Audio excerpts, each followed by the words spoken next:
Faiz Syukron Makmun MA, kepadanya kami persilahkan dengan segala hormat. Sallu ala Muhammad.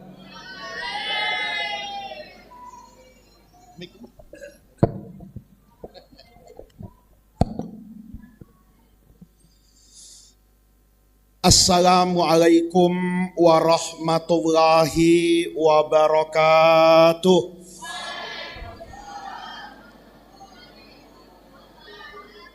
Bismillahirrahmanirrahim.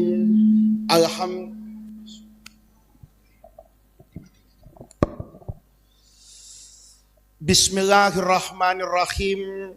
Alhamdulillahi rabbil alamin.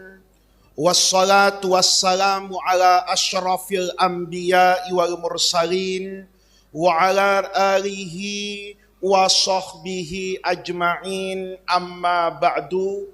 Segenap para alim ulama yang saya muliakan, para tokoh masyarakat, wabil khusus sesepuh kita semua, Profesor Dr. Dhani Safruddin Nawawi yang saya hormati, Bapak Ibu hadirin hadirat sekalian yang saya muliakan.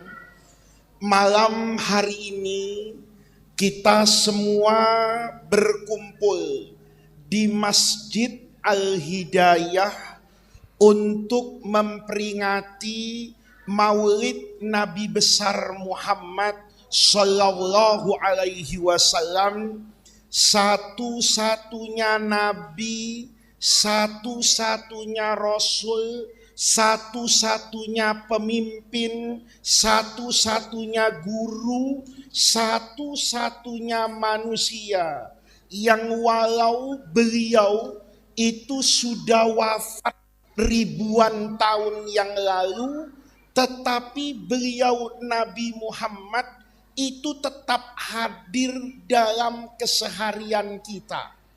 Tidak ada di dunia ini tokoh siapapun yang masih diingat oleh rakyatnya, yang masih dikagumi oleh pengikutnya melebihi Rasulullah Sallallahu Alaihi Wasallam. Misalnya Bapak Ibu sekalian, nabi-nabi besar yang meninggalkan syariat dan agama besar itu kan bukan cuman Rasulullah.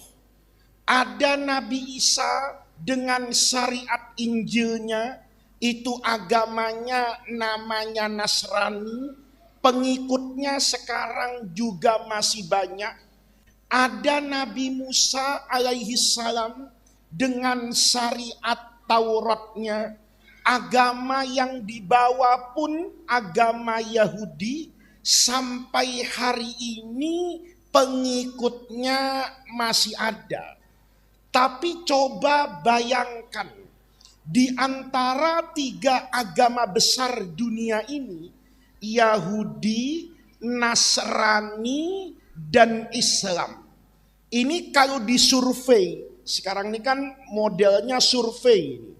Kalau disurvei, seberapa jauh, seberapa besar, seberapa hebat ingatan masing-masing pemeluk agama kepada nabinya. Saya rasa cuma umat Islam. Umat Islam ini di masjid itu minimal 5 kali dalam satu hari. Di speaker masjid itu pasti menyebut nama Rasulullah Sallallahu Alaihi Wasallam dalam azan. Bapak-bapak yang sholat, harus sholat ini ya, masa yang sholat ya kan? Nah, nanti ada orang maulid iya tapi tidak sholat Pak, itu nanti kakinya separuh di surga separuh di neraka itu. Bapak-bapak kalau sholat, bukan yang sholat, kalau sholat itu baca 2 kalimat syahadat. Itu tidak cukup kita bersaksi hanya Allah tanpa mengaitkan keimanan kepada Allah dengan keimanan kepada Rasulullah, maka Bapak tidak dianggap sebagai orang yang berislam, dalam sholat 5 kali dalam sehari, itu pasti menyebut nama Nabi ketika tasyahud, baik itu dalam pembacaan syahadat maupun ketika bersolawat kepada Rasulullah Sallallahu Alaihi Wasallam. Nggak ada di dunia ini yang Nabi kayak begitu tuh nggak ada, Pak. Nanti misalnya bulan Desember itu kan ada Maulid juga, Prof. Ya, tanggal 25 Desember itu dikatakan sebagai hari apa itu? Hari Natal. Natal itu apa? Semua orang paham. Kalau Natal itu kelahiran Nabi Isa alaihi salam. Tapi begitu Natal beda dengan Maulid.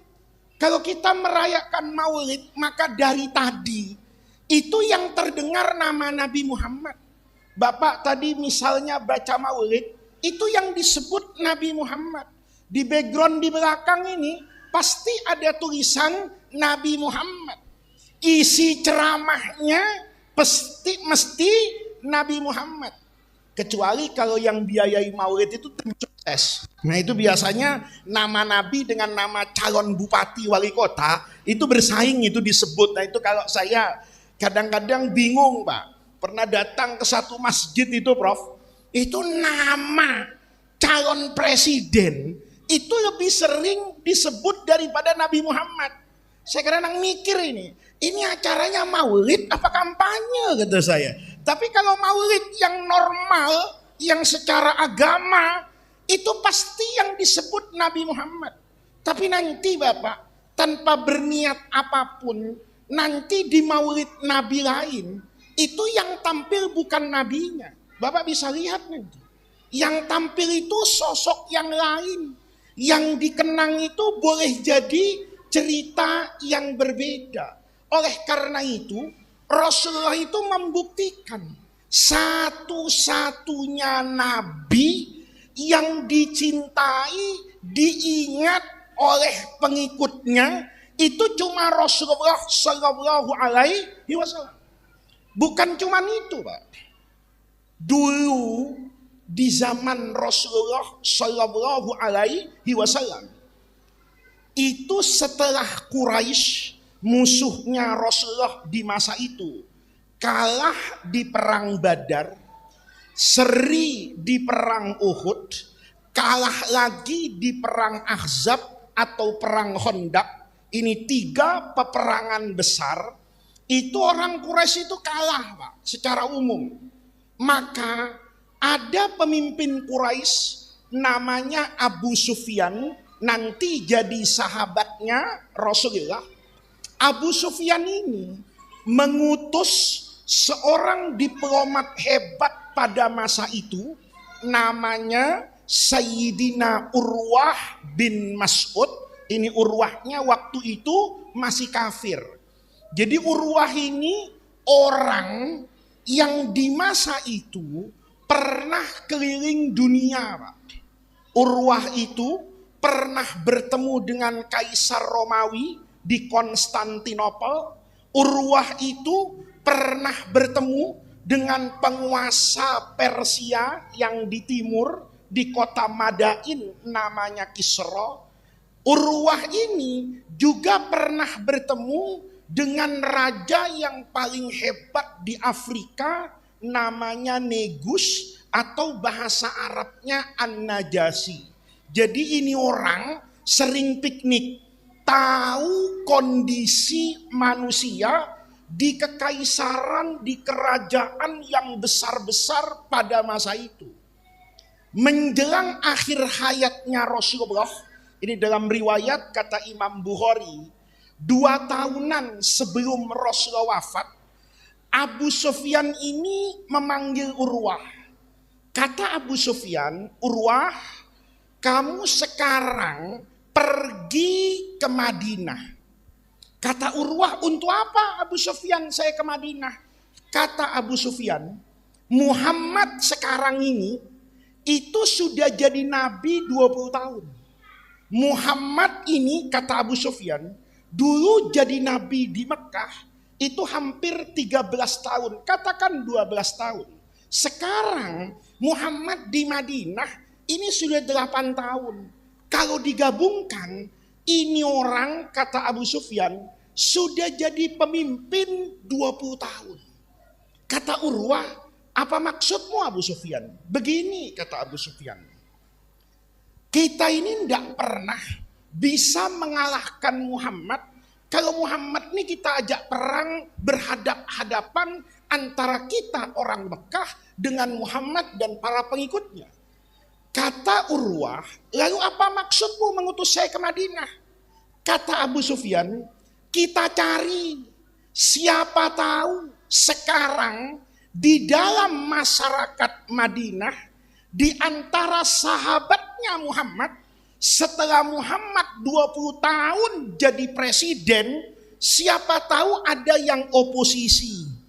Nih Pak, logika manusia itu biasanya kalau masih baru dicintai, ya, nanti yang dulu dicintai, nanti seiring perjalanan waktu biasanya dibenci Pak.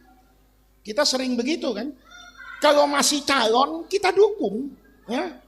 Pejabat itu Pak, ya, pejabat itu yang suka kampanye terbuka sekarang itu kalau masih kampanye biasanya bagus itu.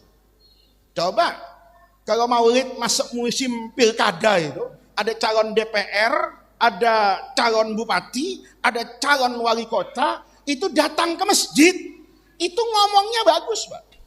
Dan kita dukung biasanya. Tapi nanti setelah jadi naikkan pajak 1000%. Biasanya yang kayak gitu, yang asalnya didukung, jadi diapakan itu? Jadi benci. Tanya orang Pati itu, yang demo bupatinya itu. Itu sebagian dari mereka yang demo. Itu yang dukung kemarin waktu pemilihan itu.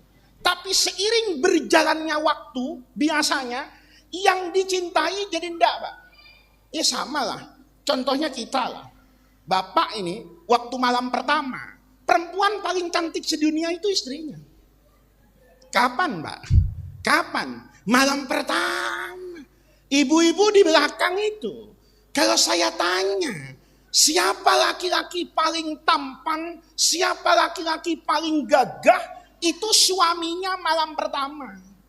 Kalau masih pengantin baru, ngelihat suaminya tuh adem, kata istrinya.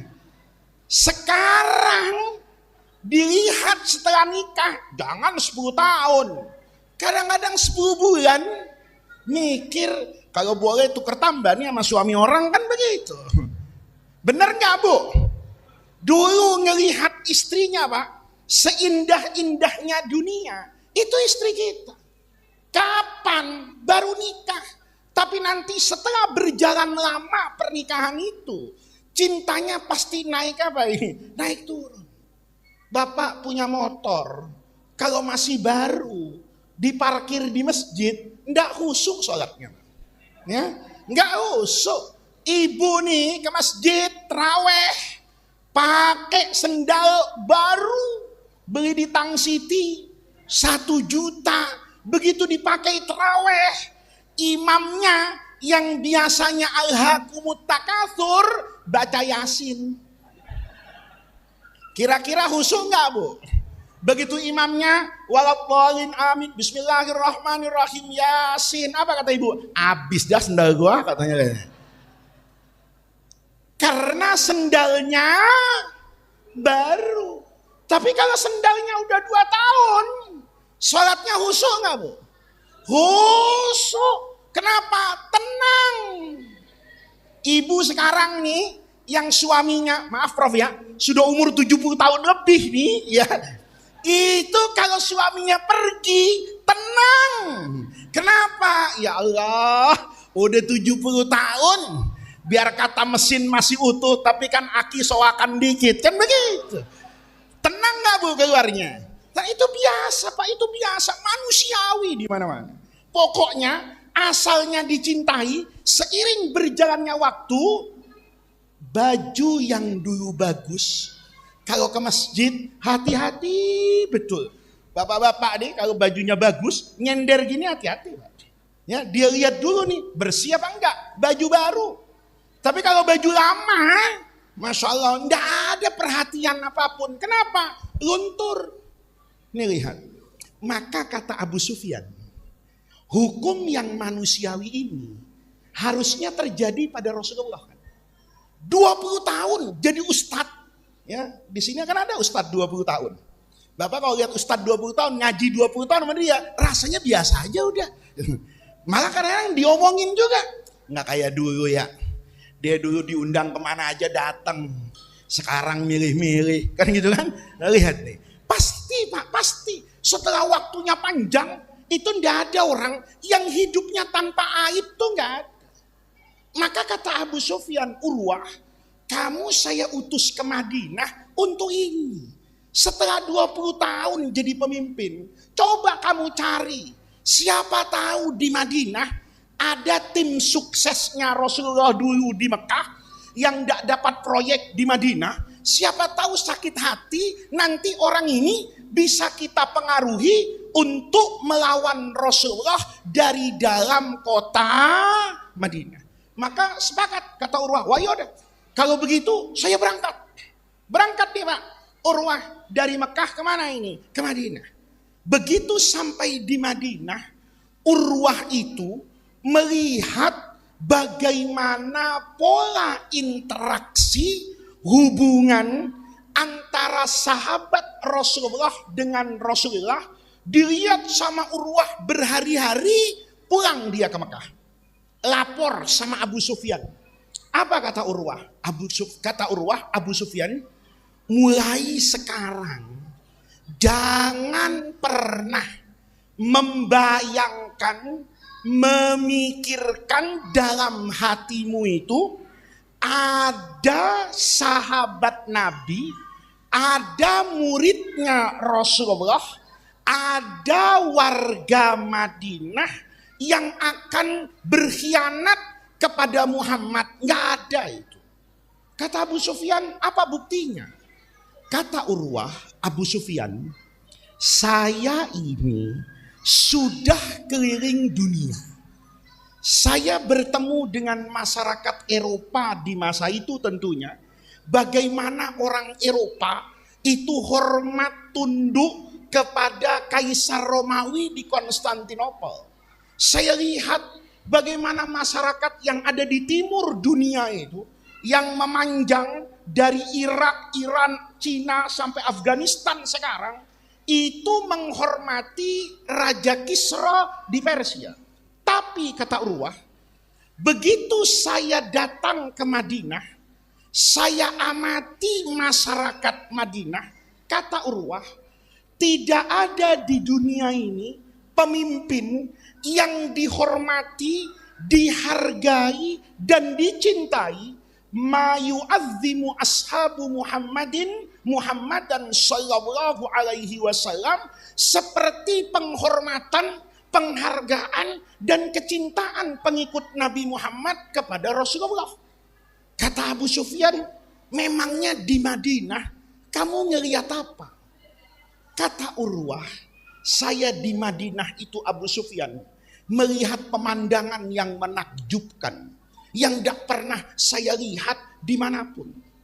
Kata Abu Sufyan, apa yang kamu lihat di sana? Kata Urwah, Abu Sufyan, Nabi Muhammad itu saya perhatikan saat beliau itu ngajar. Kayak saya ceramah ini, diperhatikan sama Urwah. Nabi Muhammad itu kalau lagi ceramah, kadang-kadang kayak saya Pak, saking semangatnya, kerasnya suara, itu dari mulutnya keluar air ludah. Itu bahasa Tangerangnya apa Pak? Orang kalau tidur keluar air ludahnya namanya ngiler. Kalau ngomong keluar ludah namanya muncrat. Nih, makanya hati-hati kalau ada yang ceramah setelah saya, ini basah mic-nya ini, ya. Karena ludah saya apa ini? Muncrat ke mic ini. Apa kata Urwah? Di Madinah itu aneh Abu Sufyan. Kalau Nabi, ini dalam hadis Bukhari, kata Imam Bukhari, Urwah bilang gini sama Abu Sufyan. Matanakhama Rasulullahi sallallahu alaihi wasallam nakhamatan illa waqa'at fi yadi rajulin minhum fadallaka biha wajhahu wajildah. Kata Urwah, di Madinah itu aneh Abu Sufyan. Kalau Nabi ngomong kemudian muncrat-muncrat dari mulutnya Rasulullah, itu para sahabat Nabi pengikutnya Muhammad itu tangannya begini depan mulut Nabi ini. Ngapain ini? Nadangin. Tahu kan Pak? Tahu nadahin sama nadangin. Kayak rumah kalau bocor, nih, biar airnya nggak kemana-mana, Bapak taruh apa ini? Ember, baskom, itu namanya airnya ditadahin. Sahabat Nabi ini kalau Rasulullah muncrat-muncrat, itu tangannya nadahin, rebutan, nih supaya orang tahu. Yang namanya tabarruk dan barokah itu ada dalilnya. Kan kita suka tuh kalau ada orang soleh bekas air minumnya, kadang-kadang tangannya kita cium. Ini ajaran Nabi. Sahabat itu kalau Nabi muncrat, itu tangannya ditadahin depan mulutnya Rasulullah, kata Imam Bukhari itu. Sampai kapan? Sampai basah Pak. Begitu basah, itu sama sahabat itu diusapin Pak. Kemana ini? Ke wajahnya dan ke bagian-bagian tertentu dari tubuhnya. Maka dulu zaman Nabi Bu, itu skincare nggak laku. Ya, kenapa? Itu perempuan zaman Nabi, mukanya semua glowing, itu tanpa kayak ibu-ibu sekarang. Pakai skincare mahal, ribet lagi. Ada krim pagi, ada krim siang, ada krim malam. Itu pun hasilnya belum tentu sempurna. Ini dulu sahabat Nabi, itu asal Nabi muncrat, itu diusap itu. Apa saja, itu pakai ludah Nabi beres Pak. Orang yang sakit, itu dikatakan nih, tangan saya bekas ludahnya Rasulullah. Itu diusapin ke mukanya, orang sembuh Pak. Ada pemimpin kayak begitu. Ya, ada pemimpin kayak gitu. Besok kita undang Pak. Presiden, Menko, Menteri, Gubernur, Bupati, Camat, Lurah, suruh ceramah di Masjid Al-Hidayah. Pas ceramah, muncrat-muncrat. Bapak mau nadangin ludahnya? Bapak mau nadangin ludahnya? Ya atau ludah saya nih, Ibu kalau mau ambil ember sini Bu. Atau kobokan, baskom, saya ceramah, muncrat-muncrat, ludahnya mau Ibu. Kata Ibu, najis gue ambil, kan begitu ya. Barokah nggak ada, salah-salah penyakit pindah. Iya kan? Ada nggak pemimpin di dunia ini yang sampai sebegitunya? Bahkan kata Urwah, itu belum apa-apa Abu Sufyan. Saya subuh-subuh pagi itu kaget. Orang itu ngikutin Rasulullah ke tempat wudhu. Kan dulu nggak ada toilet di dalam kamar, itu di Arab nggak ada, air kan sulit Pak. Maka kalau mau wudhu, itu pasti orang ke masjid, pasti keluar rumah. Rasulullah malam itu begitu bangun tidur mau sholat, itu Rasulullah keluar dari rumah. Begitu keluar dari rumah, asal tahu Nabi mau wudhu, itu para sahabat ngikutin Rasulullah. Ngapain? Itu dalam hadis Bukhari dikatakan, wakadu yaqtatiluna ala wadu'ihi. Mereka itu rebutan air bekas wuduknya Rasulullah. Bayangin Pak, Nabi itu kalau wudhu kan tangannya dicuci Pak. Nabi kalau wudhu itu berkumur-kumur. Nabi kalau wudhu istinsak. Ya, mau Bu? Ya, saya wudhu sekarang, habis makan jengkol sama pete, ya kan? Buar ke ember, air bekasnya, Ibu pakai mandi mau? Kata Ibu, mati gua pakai air itu, lihat. Nggak ada. Bapak Ibu sekalian, kalau saya cerita bagaimana para sahabat itu mencintai Nabi, tentu tidak cukup waktunya. Tetapi yang penting malam hari ini ingin saya sampaikan. Ini pertanyaan selanjutnya. Kenapa sih Sahabat itu cintanya kayak begitu sama Rasulullah. Kenapa? Ludahnya sampai direbutin orang, air bekas wudhunya itu direbutin orang. Bahkan Bapak baca di semua kitab hadis, itu Nabi kalau cukur Pak, orang itu rebutan sama bekas rambutnya Nabi. Ummi Salamah radhiyallahu anha, itu kalau Nabi cukur Pak, rambutnya tuh disimpan. Dijadikan apa? Obat.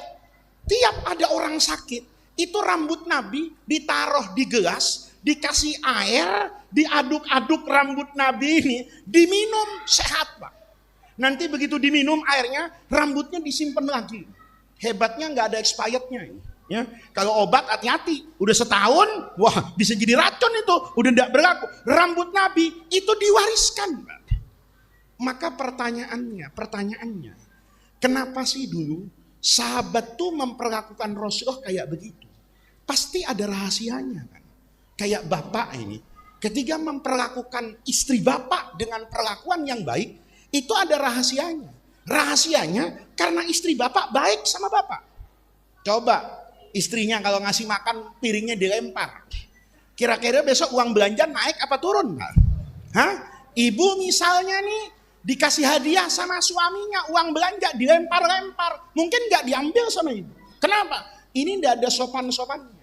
Pertanyaannya, ini yang paling penting. Kenapa Rasulullah Shallallahu Alaihi Wasallam itu begitu dicintai oleh umatnya seperti yang saya gambarkan dalam cerita Urwah kepada Abu Sufyan tadi. Dulu waktu saya ngaji, kata guru saya, rahasianya kenapa Rasulullah Shallallahu Alaihi Wasallam itu begitu dicintai oleh umatnya. Kata guru saya, rahasianya itu cuma satu.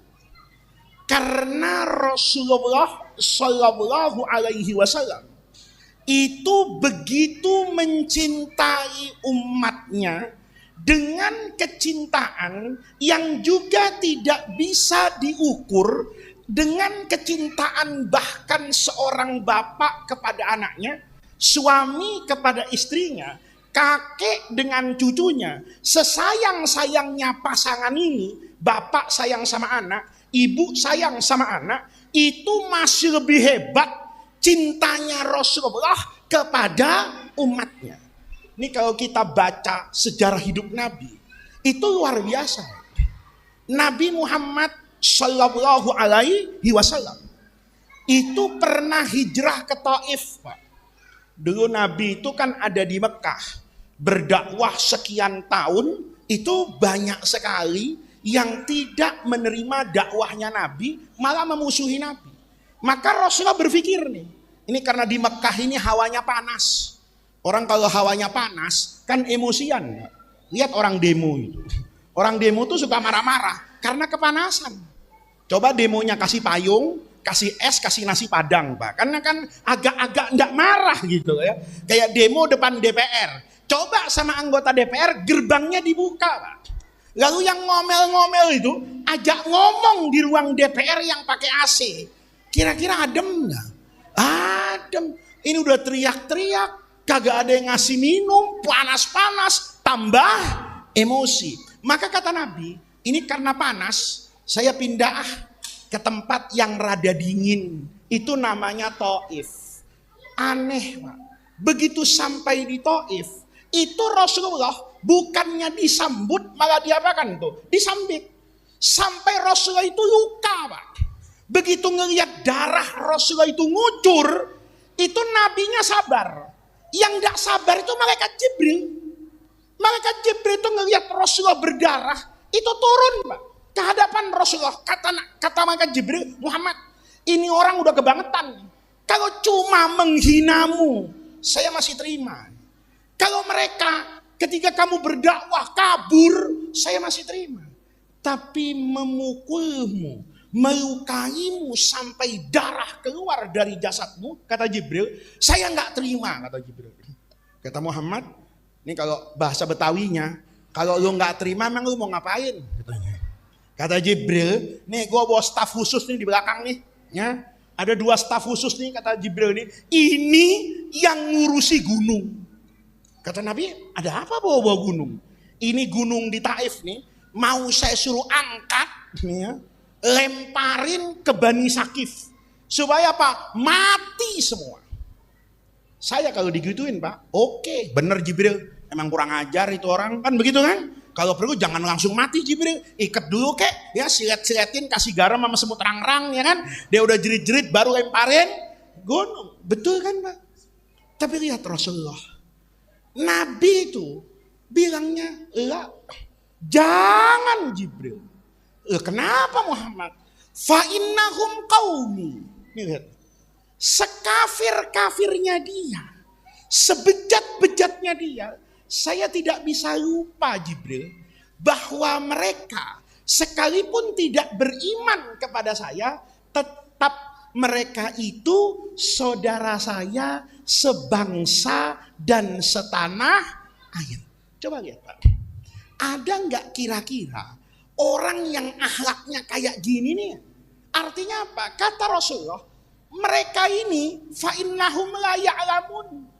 Mereka ini belum tahu aja Jibril, maka tugas saya ngasih tahu.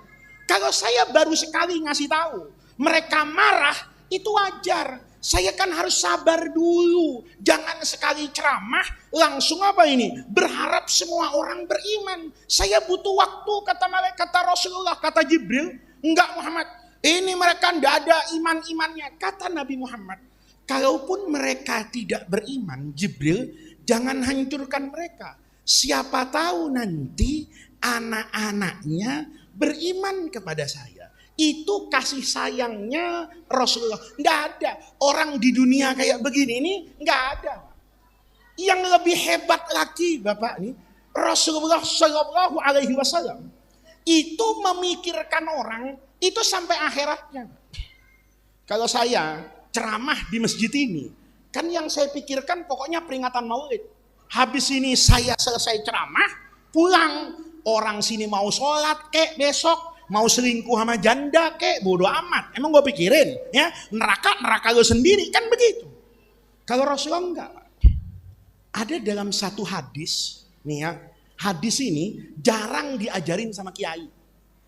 Ya, karena ini ceritanya ada murid ngaji sama guru, pulangnya bukan murid yang ngamplopin kiai, tapi murid minta amplop sama kiai. Makanya kiai jarang ngasih tahu hadis ini, takut habis pengajian minta amplop semua sama saya. Itu di dalam riwayat Imam At-Tabrani, Pak. Itu ada kisah yang menarik sekali. Nabi itu ngajar, Pak. Katakan ngajar di Tangerang lah. Kayak begini ini. Selesai pengajian Nabi itu, ada muridnya Nabi itu bangun, Pak. Ngomong, ya Rasulullah, saya ini seneng banget ngaji sama Nabi. Kata Rasulullah, bagus. Tapi masalahnya, rumah saya di Bekasi Rasulullah. Kesini ini Grabnya 200.000. Karena ngomong ongkos, Nabi paham.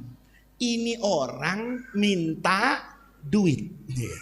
Jadi yang minta duit, ini murid Pak. Habis ngaji, datang ke guru minta duit. Itu dalam budaya ketimuran kita nggak pantas. Ya, kalau ada murid minta duit sama guru, itu pasti dianggap emang lu murid durhaka, guru lu mintain rokok. Kan gitu kan, guru dimintain duit. Rasulullah enggak marah, Pak. Bukan cuma enggak marah, Rasulullah ngasih, Pak. Jadi duit yang ada di kantongnya Rasulullah itu sama Nabi refleks. Oh, kamu minta duit? Iya Rasulullah, saya butuh uang. Dikasih nih sama Rasul nih. Selesai? Enggak. Ini murid, memang murid aneh, Pak. Minta duit sama guru. Sama gurunya dikasih, itu duit yang dikasih sama gurunya dihitung depan gurunya. Coba Bapak rasanya gimana? Kalau kondangan ke pernikahan, kan ada kotak tuh. Biasanya Mas Pak masukin apa ini? Amplop. Tahu-tahu sama panitia nggak usah dulu Pak Haji, amplopnya saya buka. Dibuka, dihitung. Benar Pak Haji ya, 20.000 ya. Kira-kira tersinggung nggak Pak? Pak Haji, karena kondangannya 20.000, air putih aja ya, jangan ngambil prasmanan ya, 20.000 mau kenyang, kan begitu. Kira-kira sakit hati nggak?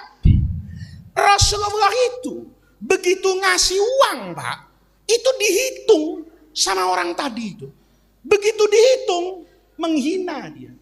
Ibarat sekarang nih, ya Rasulullah 50.000 doang. Nabi Muhammad ngasih 50.000 doang. Kekasihnya Allah 50.000. Yang punya surga temannya Jibril 50.000 doang. Ini orang Pak merendahkan Rasulullah Shallallahu Alaihi Wasallam.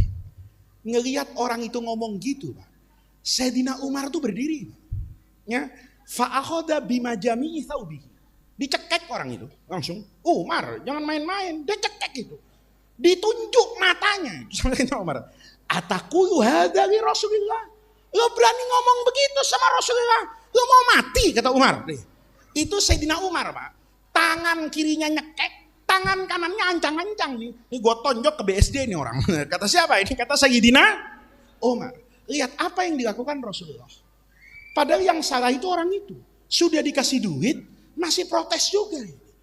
Tapi yang dimarahin sama Rasulullah, itu justru Sayyidina Umar. Kata Nabi, Umar, jangan marah dulu. Ini murid siapa? Muridnya Nabi. Minta duit sama siapa? Sama Nabi. Kata Rasulullah, kalau ini murid saya, minta duit sama saya, kenapa lu ikut campur? Lihat nih. Kenapa ikut campur? Kita nih banyak sekarang nih yang nyampurin pekerjaan kiai nih, ya kan? Bukan kiai tapi nyampurin pekerjaan kiai. Ini kata Rasulullah, dakhu. Lepas cekekannya itu, dilepas sama Umar. Begitu dilepas, orang ini diajak masuk sama Rasulullah ke rumah Nabi. Bukan dimarahin Pak, diajak masuk sama Rasulullah. Karena ngomel mulutnya, ya Nabi, kau ngomong sedekah-sedekah, giliran sedekah sama gua 50.000. Ya kan? Kata Nabi, ini orang kenapa? Dibawa masuk Pak ke rumah. Ditanya, kamu kenapa marah-marah? Ya bagaimana enggak marah Rasulullah? Kan saya udah bilang rumah saya di Bekasi. Naik Grabnya tadi berangkat 200.000. Pulangnya naik Gojek 200.000 juga. Tolnya berapa? Oh, jadi kamu protes tuh karena duit yang saya kasih itu kurang. Iya Rasul. Itu masalahnya. Saya minta sama Nabi, bayangan saya dapat uang 5 juta. Tahu-tahu 50.000, kecewa saya. Kata Nabi, kalau 50.000-nya saya ambil, saya ganti 5 juta, kamu kira-kira tersenyum enggak? Wah tersenyum Rasulullah. Kalau dikasih 5 juta Nabi, Masya Allah, saya senang betul. Kata Nabi, benar ya, saya kasih kamu 5 juta. Tapi ada syaratnya kata Rasulullah. Kamu kan tadi ngomel-ngomel depan sahabat saya di masjid. Terus saya kasih kamu 5 juta.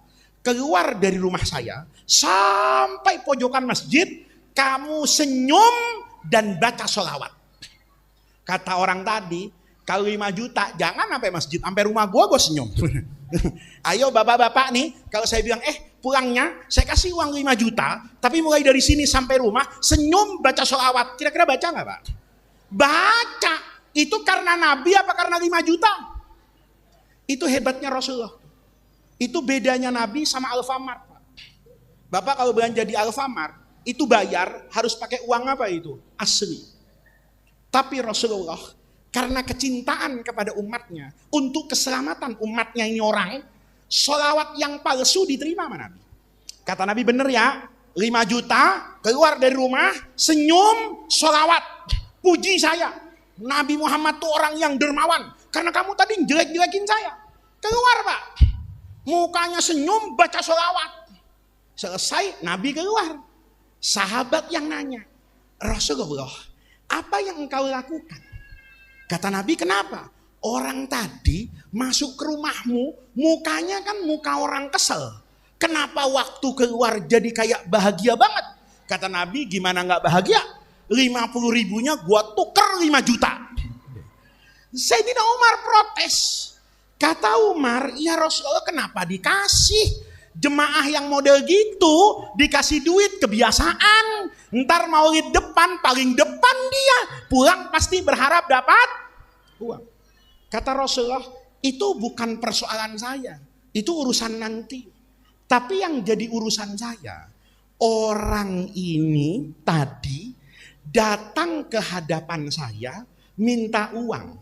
Begitu saya kasih uang 50.000, orang ini kesel, marah, dan benci kepada saya. Kalau orang ini saya biarkan dalam kebenciannya kepada saya biarkan dalam emosinya kepada saya, pulang. Begitu pulang, ketabrak ojek, Pak. Mati. Maka dia mati dalam keadaan marah dan benci kepada saya. Insya Allah matinya masuk neraka. Kata Rasulullah, saya tidak mau ada orang yang sempat bertemu dengan saya dan saya tidak bisa membawa orang itu ke surga. Coba lihat, ada nggak akhlak kayak gitu? Kiai nggak ada kayak gini. Ada kiai mikirin akhiratnya santrinya, kagak ada. Yang penting pesantren bayaran, ngaji di amplopin, ya. Urusan akhirat ya udah masing-masing dah, ya. Lo sholat kayak iya, enggak ada urusan.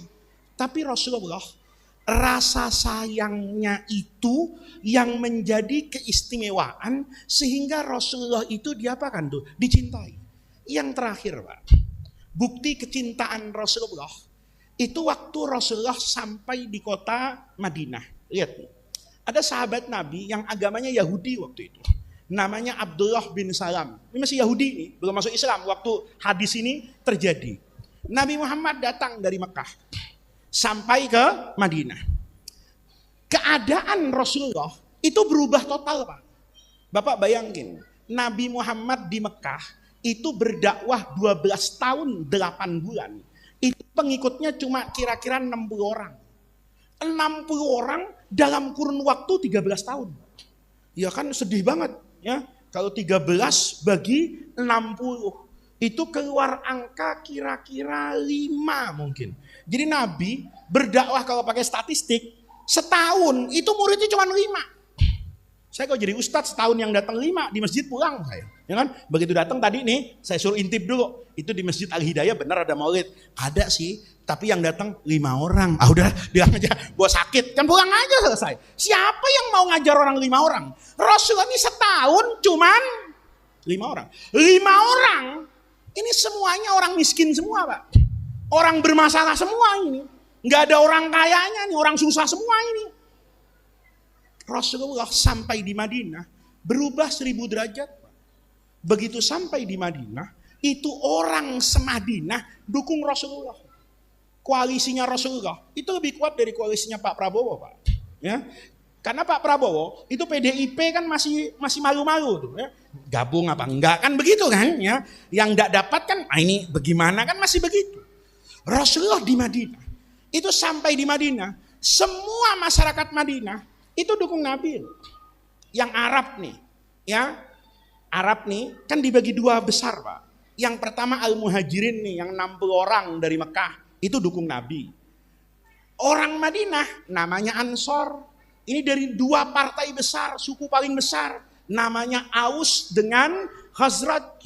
Ini dukung Nabi. Yahudi, Bani Quraidah, Bani Qainuqa, Bani Nadir, semua yang ada di Madinah itu sepakat menjadikan Rasulullah itu Ra'sun fid daulah, kepala negara.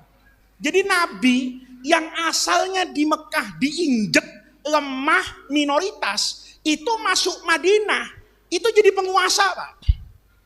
Nih, Abdullah bin Salam penasaran. Orang kalau nasibnya berubah drastis, biasanya kelakuannya berubah, Pak. Ustadz begitu.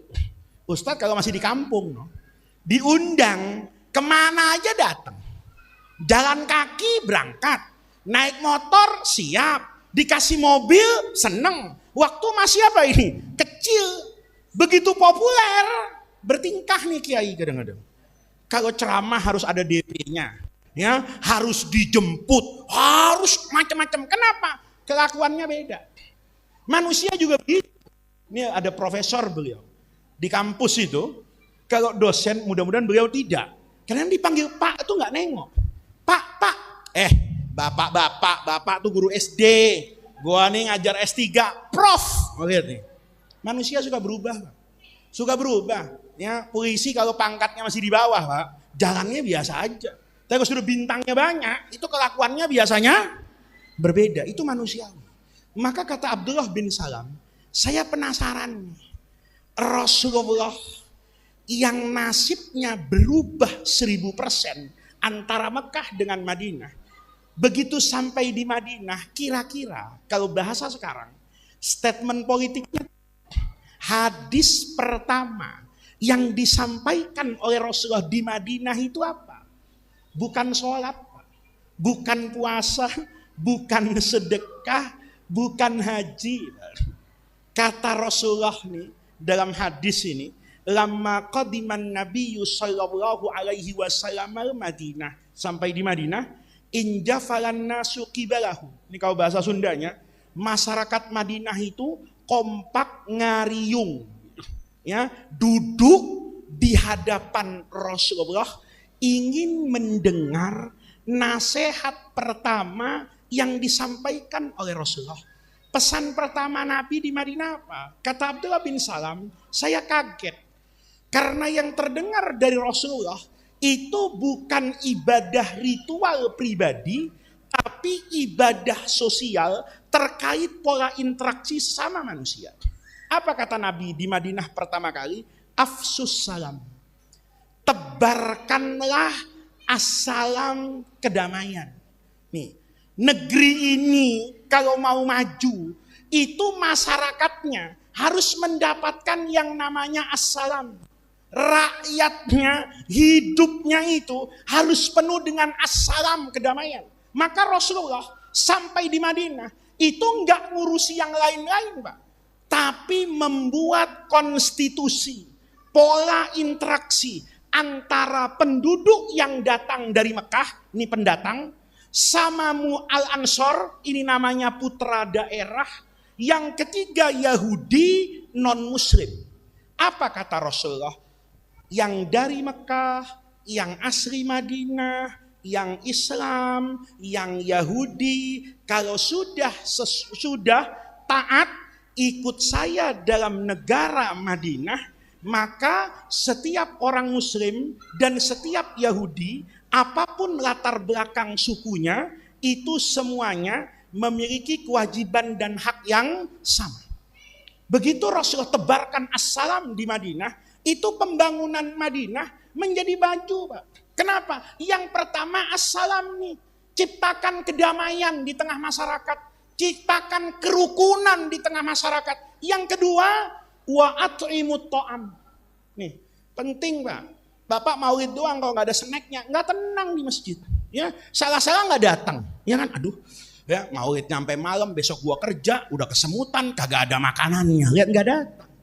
Tapi begitu ada makanannya, sifat dasar manusia itu makanan, Pak. Orang biar kerja apapun, tanya ngapain lu banting tulang? Jawabannya cuma satu, cari makan. Maka Rasulullah itu buat yang namanya at'imut ta'am, ketahanan pangan. Lihat, ini pemerintah ini harus dengar Rasulullah. Nabi itu bilang, negara ini kalau mau sejahtera, yang pertama kali itu kedamaian, yang kedua makan. Kalau orang punya akses kepada makanan mudah dan murah, maka dia akan merasa apa ini? Tenang. Lihat Rasulullah. Rasulullah itu, Pak, sebagai kepala negara, itu memberi kebijakan tentang pertanian, karena makanan, itu luar biasa. Yang pertama nih, Nabi menjadikan petani itu sebagai ahli sedekah. Kata Rasulullah, apapun yang kamu tanam di bumi Allah, dimakan binatang, dimakan hewan, dan dimakan manusia, maka itu dicatat oleh Allah sebagai apa ini? Sedekah. Jadi kalau ibu tidak bisa sedekah, taruh aja, Bu, di atas itu, pohon-pohonan di atas rumah ibu, beras yang sudah, nasi yang udah kering misalnya, taruh di atas. Pisang yang sudah nggak kemakan, tahu-tahu datang apa ini? Burung. Itu dipatok sama burung, makan, itu dicatat sama Allah sebagai apa ini? Sedekah. Itu pentingnya ketahanan pangan. Orang jadi mau menanam. Kata Rasulullah, bukan cuma itu. Kebijakan agraria Nabi itu hebat.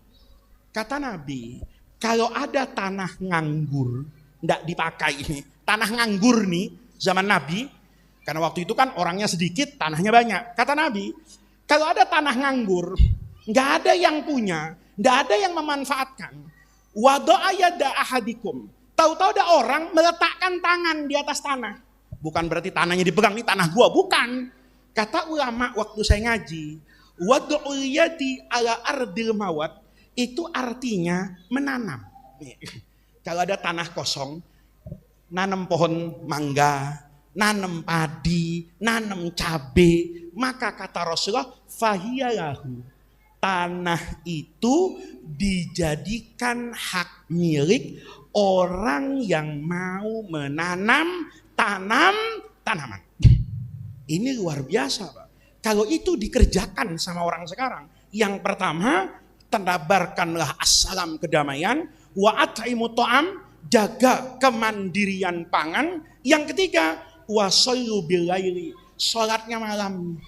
Kalau itu dikerjakan, keseimbangan jasmani dan rohani, pembangunan jasmani badannya, pembangunan rohani imannya. Yang ini dengan pola hidup damai dan ketercukupan pangan, yang satunya dengan membangun hubungan khusus kepada Allah Subhanahu wa ta'ala. Inilah yang dikerjakan Rasulullah, itu semua dibangun dengan nilai cinta kasih, sehingga Rasulullah Shallallahu Alaihi Wasallam dicintai oleh umatnya sepanjang zaman. Maka dengan hadirnya kita pada peringatan Maulid Nabi besar Muhammad Shallallahu Alaihi Wasallam malam hari ini, mudah-mudahan pelajaran hidup dari Rasulullah ini bisa kita teladani. Kalau Anda ingin sukses sebagai suami, maka sayangilah rumah tangga Anda seperti Rasulullah menyayangi umatnya dengan jiwa dan raganya.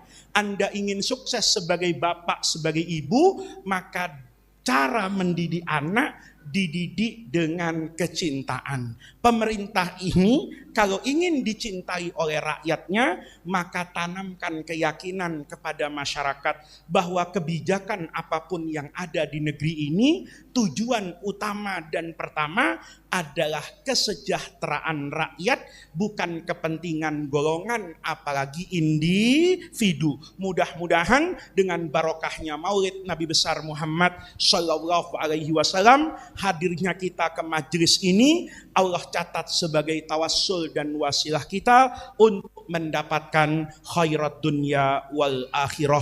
Mudah-mudahan Allah menjaga kita semua, menjaga anak keturunan kita, menjaga keluarga kita, menjaga orang-orang yang kita cintai dan menjaga orang-orang yang mencintai kita. Semoga kita semua dan mereka dijaga dan dibersamai oleh Allah Subhanahu wa taala, dan kelak di akhirat dihantarkan oleh Allah untuk bertemu dengan rahmat dan ridhonya fil firdausil a'la bersama dengan Rasulullah sallallahu alaihi wasallam. Rabbana atina min ladunka rahmah wa hayyi lana min amrina rasyada. Allahumma la tahrimna khaira ma indaka li syarri ma indana. Kurang lebihnya saya mohon maaf. Wallahul muwaffiq ila aqwamit thariq. Wassalamu alaikum warahmatullahi wabarakatuh.